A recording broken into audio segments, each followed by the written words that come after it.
সবুজপুর গ্রামে রতন নামে এক ছোট্ট ছেলে থাকত। প্রতিদিনের মতো আজও সে জঙ্গলে কাঠ কাটতে গিয়েছিল। সেখানে সে একটা শুকিয়ে যাওয়া পুরনো গাছ দেখে সেটি কাটতে যাচ্ছিল। ঠিক তখনই গাছের ভেতর থেকে হঠাৎ ঝলমলে আলোর রশ্মি জ্বলে উঠল, আর সঙ্গে সঙ্গে এক বৃদ্ধ লোক এসে হাজির হলেন।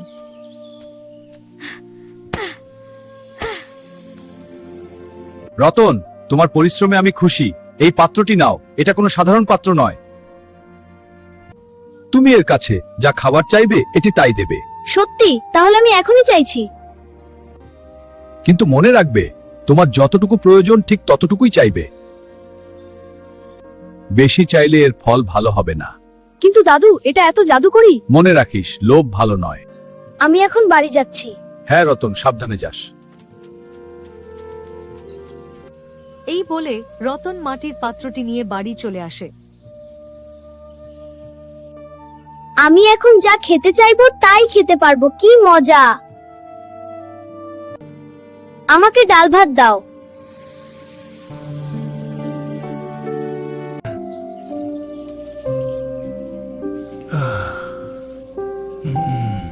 আরে বোকা, শুধু ভাত ডাল?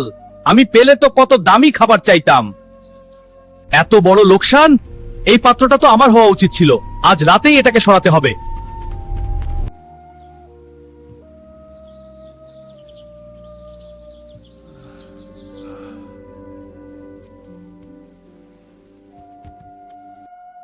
রতন, তোর ওই জাদুর হাড়ি আজ থেকে আমারই হয়ে যাবে।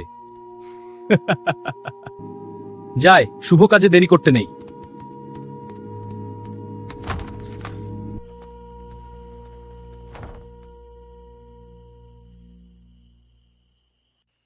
আজ রাতেই কাজটা সেরে ফেলতে হবে।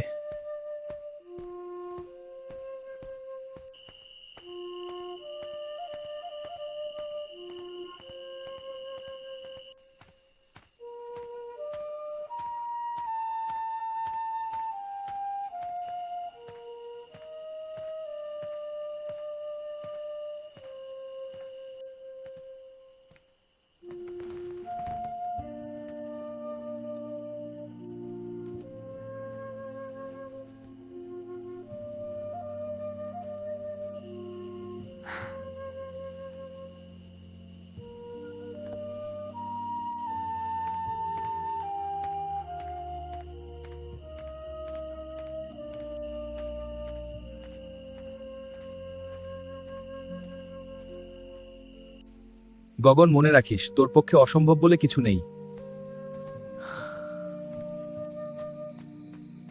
এই জাদুর হাড়ি আজ থেকে আমার। যেই সামনের ওই পাহাড়ে গিয়ে বসি।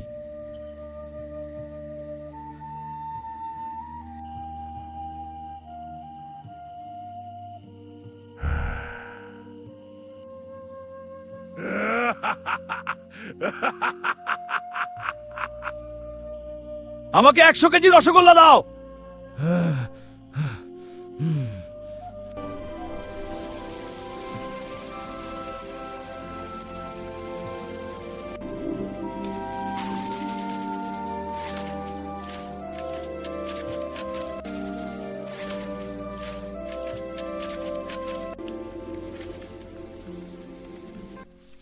আরে থামো, থামো বলছি।